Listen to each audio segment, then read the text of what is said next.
Hello students, कैसे हैं आप सब। आई होप आप सभी अच्छे होंगे, सबकी पढ़ाई भी अच्छे से चल रही होगी।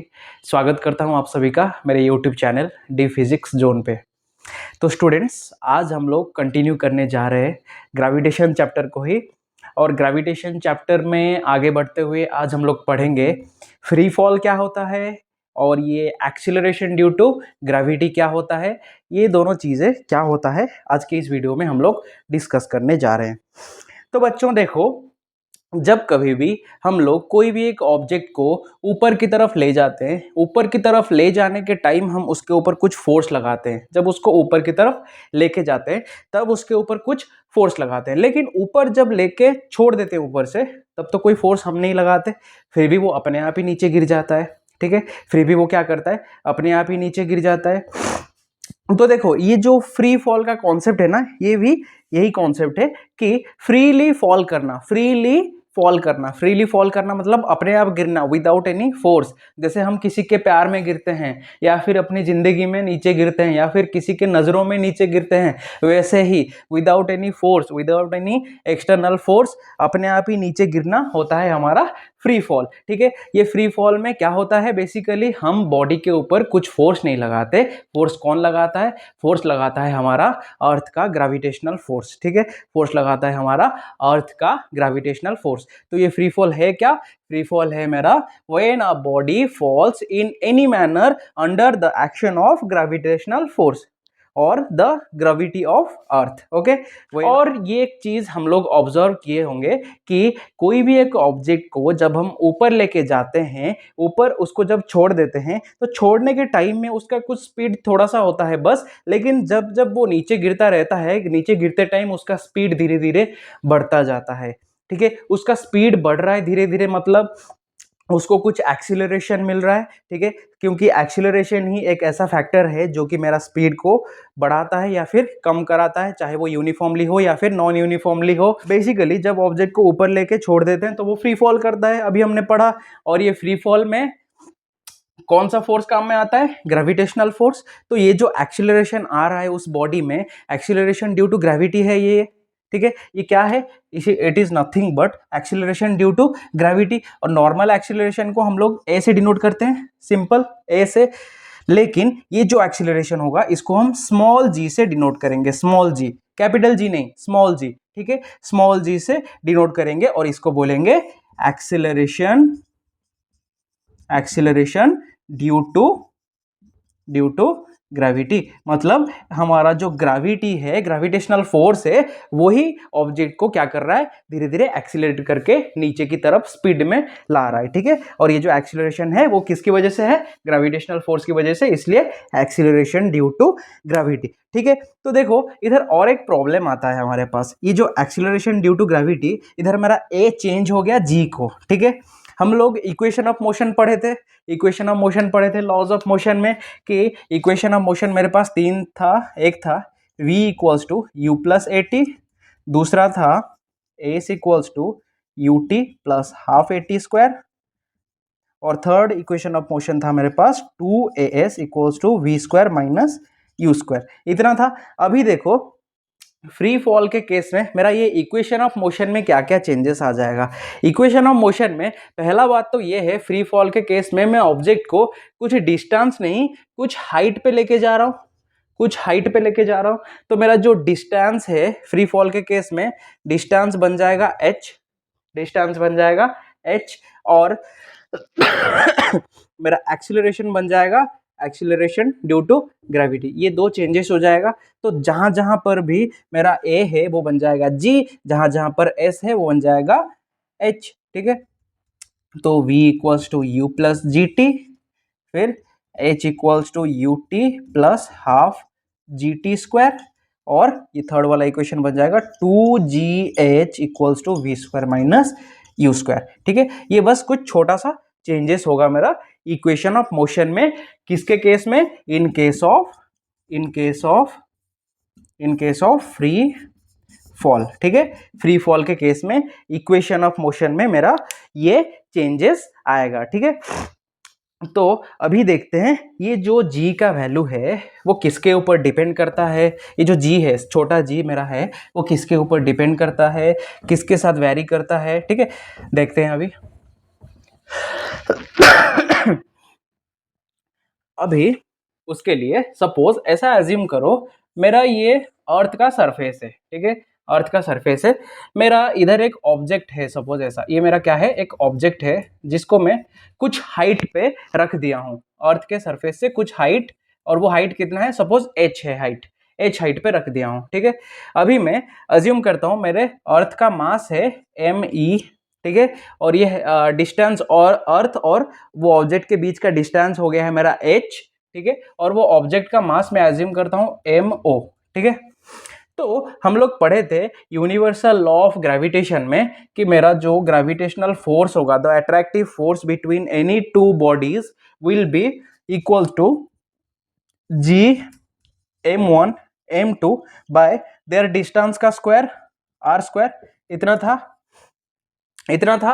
अभी अर्थ और ये ऑब्जेक्ट के बीच का ग्रेविटेशनल फोर्स मेरे को अगर कैलकुलेट करना है तो वो बन जाएगा कितना, F equals to G M O sorry M E into M O divided by, इधर डिस्टेंस कितना है दोनों के बीच में, जितना हाइट है तो h का स्क्वायर। ठीक है, ये बन गया। अभी देखो ये जो फोर्स है, फोर्स का और एक फॉर्मूला हमें पता है, कहां से, हम लोग पढ़े थे law of motion, second law of motion से न्यूटन चाचा ने दिया था इसको कि F equals to M into A, एक है मास इंटू एक्सिलरेशन। ओके, और ये जो ग्रेविटेशनल फोर्स इधर कौन एग्जर्ट कर रहा है, अर्थ एग्जर्ट कर रहा है, कौन एक्सपीरियंस कर रहा है फोर्स, मेरा ऑब्जेक्ट एक्सपीरियंस कर रहा है। तो मैं इधर ये जो फोर्स को ऐसे लिख सकता हूं, force equals to M of object into acceleration. इधर क्या है, उसको कहां से एक्सीलरेशन मिल रहा है, ग्रेविटी की वजह से एक्सीलरेशन मिल रहा है, तो ए हो जाएगा मेरा एक्सीलरेशन ड्यू टू ग्रेविटी। तो मेरा एफ इधर हो जाएगा M O of G, M O into G. ठीक है, तो मैं अगर एम ओ इंटू जी इधर पुट कर दूं तो मेरा इक्वेशन बन जाएगा M O G equals to capital G M E M O by H square. ठीक है, और दोनों साइड में देखो न्यूमरेटर में एमओ है, तो कैंसिल आउट जब हो जाएंगे तो मेरे पास, मेरे को मेरा छोटा जी का फॉर्मूला मिल जाएगा जो कि होगा बड़ा G into mass of earth divided by H का स्क्वायर। ठीक है, एच का स्क्वायर, ये होगा मेरा क्या, मेरा छोटा जी का वैल्यू। ठीक है, और अभी देखो ये जो छोटा जी का वैल्यू है वो कहीं पर भी ऑब्जेक्ट के मास के ऊपर डिपेंड कर रहा है क्या, ऑब्जेक्ट का मास के ऊपर डिपेंड कर रहा है क्या, वो डिपेंड कर रहा है अर्थ के मास के ऊपर, और डिपेंड कर रहा है हाइट, कितना हाइट पे ऑब्जेक्ट है उसके ऊपर, लेकिन ऑब्जेक्ट के मास के ऊपर डिपेंड नहीं कर रहा है। तो मैं ऐसा बोल सकता हूं कि मेरा जो छोटा जी का वैल्यू होगा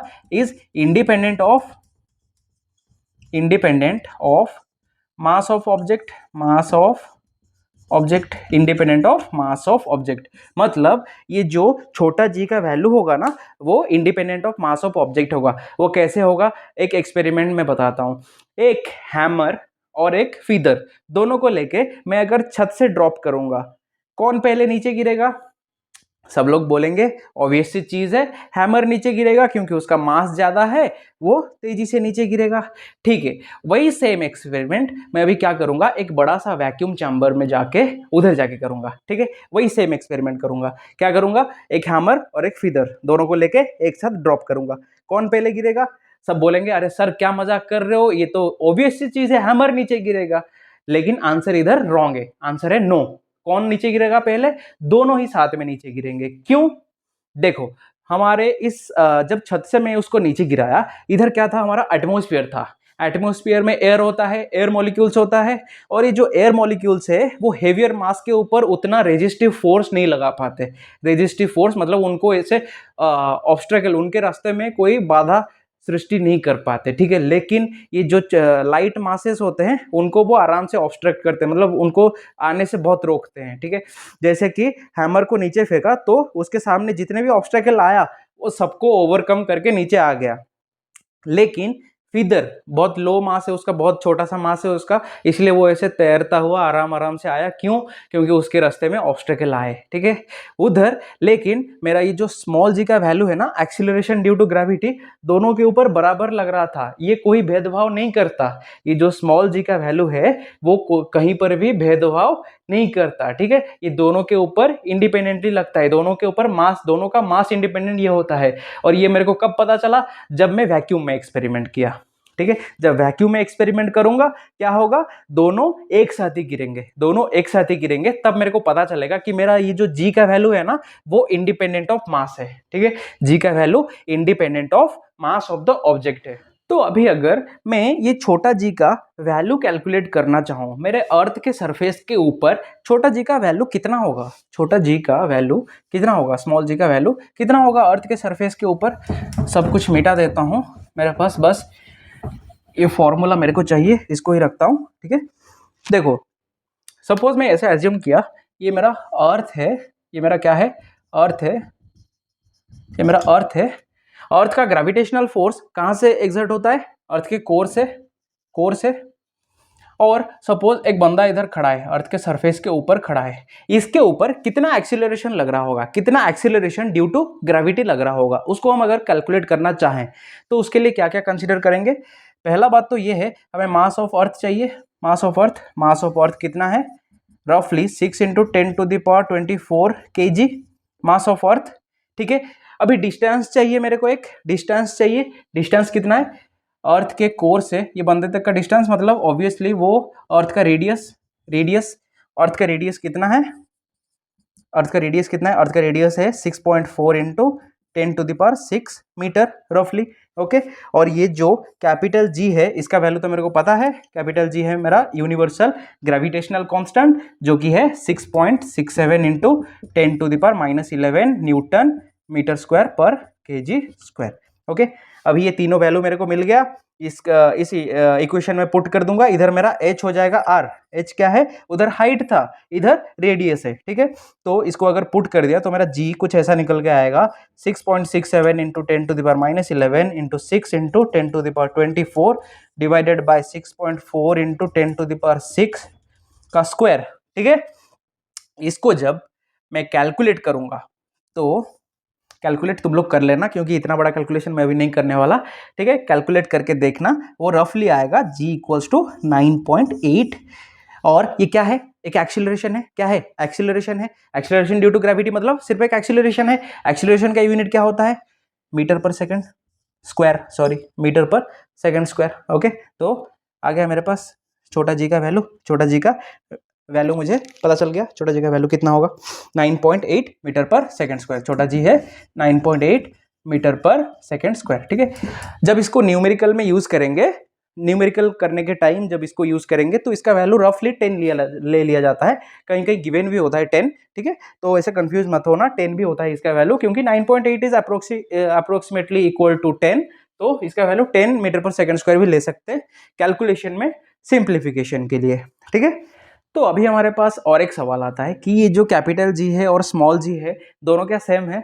आंसर है नो, क्योंकि हमें पता है, ऑब्वियस सी चीज है, स्मॉल जी मेरा क्या है? Acceleration due to gravity. Small G है मेरा acceleration due to gravity, gravity, जिसका वैल्यू क्या होगा? चेंज होगा। एक्सीलरेशन ड्यू टू ग्रेविटी का वैल्यू चेंज होगा। देखो, अर्थ पे कुछ उसका एक्सीलरेशन है, तो अर्थ का एक्सीलरेशन ड्यू टू ग्रेविटी कुछ है, ठीक है। जैसे मून में चला जाऊंगा, ग्रेविटी थोड़ा कम जाएगा, तो एक्सीलरेशन ड्यू टू ग्रेविटी का वैल्यू भी थोड़ा कम हो जाएगा, ठीक है। तो ये जो स्मॉल जी का वैल्यू है वो वैरी करता है जगह टू जगह, डिफरेंट डिफरेंट प्लेसेस पे वैरी करता है, ठीक है। लेकिन ये जो जी है वो क्या है? यूनिवर्सल, यूनिवर्सल ग्रेविटेशनल कांस्टेंट है। वो क्या है? Universal gravitational constant, universal gravitational constant. Universal gravitational constant मतलब क्या? इसका वैल्यू कांस्टेंट है, ठीक है। इसका वैल्यू क्या है? कांस्टेंट है। इसका वैल्यू चेंज नहीं होगा। कहीं पर भी जाऊं, सन में जाऊं, मार्स में जाऊं, जुपिटर में जाऊं, सैटर्न में जाऊं, मून में जाऊं, कहीं पर भी जाऊं, इस यूनिवर्स में कहीं पर भी जाऊं, बड़ा जी का वैल्यू मेरा, ठीक है, कांस्टेंट है, ठीक है। बड़ा जी बॉस है, बॉस ऑलवेज राइट, ठीक है। उसका वैल्यू कभी चेंज नहीं होगा, उसका वैल्यू जो है वही है। लेकिन छोटा जी बच्चा है, उसका वैल्यू चेंज होता रहेगा, ठीक है। अभी और एक क्वेश्चन आता है हमारे पास कि क्या मैं अगर हायर ऑल्टीट्यूड पे जाऊंगा, अर्थ के सरफेस से हायर ऑल्टीट्यूड पे जाऊंगा, तो मेरा ये जो छोटा जी का वैल्यू है जो 9.8 मीटर पर सेकेंड स्क्वायर लग रहा था अर्थ के सरफेस के ऊपर, वो अगर हायर अल्टीट्यूड पे सपोज मैं एक माउंटेन के ऊपर चला गया, तो वो क्या कम हो जाएगा या फिर ज्यादा हो जाएगा, या फिर क्या चेंजेस आएगा उसमें? ठीक है, तो देखो आंसर है कम हो जाएगा। क्यों? क्योंकि देखो अर्थ का ग्रेविटेशनल फील्ड का कुछ एक सर्टेन एरिया होगा, कुछ एक सर्टेन लिमिट होगा। उस लिमिट से जब हम बाहर जाते जाते रहेंगे तो ग्रेविटेशनल फोर्स ऑफ अट्रैक्शन भी हमारे ऊपर कम होता रहेगा धीरे धीरे। जब कम होता रहेगा तो मेरा एक्सीलरेशन ड्यू टू ग्रेविटी का वैल्यू भी कम होता रहेगा। जैसे कि देखो मैं अगर ऊपर ऊपर ऊपर ऊपर ऐसे जाता रहूंगा तो ग्रेविटेशनल फोर्स का वैल्यू भी मेरे मेरे लिए क्या होता रहेगा? कम होता रहेगा। ग्रेविटेशनल फोर्स का वैल्यू कम होता रहेगा। जब कम होता रहेगा ग्रेविटेशनल फोर्स का वैल्यू, तो एक्सीलरेशन ड्यू टू ग्रेविटी का वैल्यू भी कम होगा। इसलिए जब मैं माउंटेन के ऊपर जाऊंगा, पूरा माउंटेन के ऊपर जाके खड़ा रहूंगा, तो माउंटेन के ऊपर क्या होगा? हायर ऑल्टीट्यूड है, तो मेरे लिए ये जो जी का वैल्यू है वो थोड़ा कम हो जाएगा। ठीक है, ऐसा क्वेश्चन भी आता है कि हायर ऑल्टीट्यूड पे जी का क्या चेंजेस आता है। तो हायर ऑल्टीट्यूड पे मेरा जी क्या होता है? डिक्रीज हो जाता है। ठीक है, डिक्रीज, जी का value decreases with altitude. Altitude means height. Okay, तो बस अभी लास्ट टॉपिक और एक कंसिडर करते हैं कि ये जो मेरा जी है वो क्या है? एक एक्सेलरेशन है, और एक्सेलरेशन एक वेक्टर क्वांटिटी होता है जिसका क्या है? एक कुछ सर्टेन डायरेक्शन होता है, चाहे वो इस तरफ हो, इस तरफ हो, ऊपर हो, नीचे हो, ऐसा होता है। ठीक है, तो जिसका डायरेक्शन होता है वो नेगेटिव भी हो सकता है, पॉजिटिव भी हो सकता है। तो क्या मेरा ये acceleration due to gravity negative भी हो सकता है और पॉजिटिव भी हो सकता है? आंसर है यस। कब? कब? सिंपल सा चीज है, बस छोटा सा बता देता हूं, याद रख लेना। अगर ये मेरा अर्थ का सरफेस है, कोई ऑब्जेक्ट अर्थ से दूर भाग रहा है, ठीक है, अर्थ से दूर भाग रहा है, ऊपर की तरफ मैं किसी को भेज रहा हूं, उसके लिए मेरा जो जी होगा वो होगा नेगेटिव। जी होगा नेगेटिव, याद रख लेना, जी होगा नेगेटिव। कोई ऑब्जेक्ट अर्थ से ऊपर जा रहा है तो वो होगा नेगेटिव, उसके लिए जी का वैल्यू होगा नेगेटिव। और कोई ऑब्जेक्ट अगर अर्थ की तरफ आ रहा है, अर्थ की तरफ प्यार बहुत है उसको, अर्थ की तरफ आ रहा है, तो उसके लिए जी का वैल्यू होगा पॉजिटिव। ठीक है, ग्रेविटेशनल फोर्स के ऑपोजिट जा रहा है तो नेगेटिव, ग्रेविटेशनल फोर्स के साथ आ रहा है तो पॉजिटिव। ठीक है, तो ये जी का वैल्यू पॉजिटिव भी हो सकता है, नेगेटिव भी हो सकता है। आई होप आप सभी को एक्सीलरेशन ड्यू टू ग्रेविटी और फ्री फॉल का कॉन्सेप्ट समझ में आ गया होगा। मिलते हैं इसके नेक्स्ट वीडियो में।